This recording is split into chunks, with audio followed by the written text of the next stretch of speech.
Rich people அவங்களோட சேலரினால rich ஆயிருப்பாங்க அப்படின்னு நினைக்கிறீங்களா? கண்டிப்பா இல்லைங்க. ரிச் பீப்புள் அவங்களோட டயத்தையும் அவங்களோட வேல்யூவையும் அவங்களோட மணியையும் ஏதோ ஒரு இடத்துல இன்வெஸ்ட் பண்ணியிருப்பாங்க. அதனால தான் அவங்க ரிச் ஆயிருக்காங்க.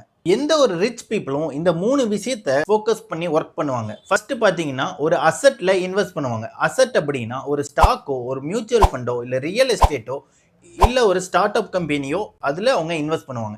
அந்த இன்வெஸ்ட்மெண்ட்னால அவங்களுக்கு ஒரு பேசிவ் இன்கம் வரும். அந்த இன்கம் ஜெனரேட் பண்றனால அவங்களுக்கு ரிச்சா இருக்கு நிறைய பாசிபிலிட்டிஸ் இருக்கு.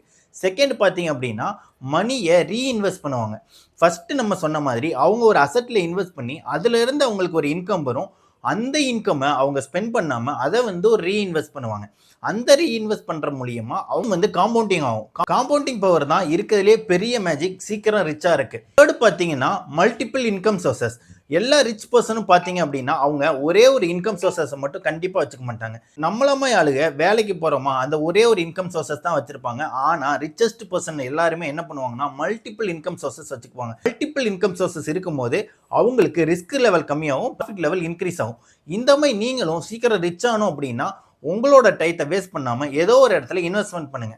இந்த மாதிரி யூஸ்ஃபுல்லான இன்ஃபர்மேஷனுக்கு நம்ம வீராஃபின் யூடியூப் சேனலை சப்ஸ்கிரைப் பண்ணுங்க.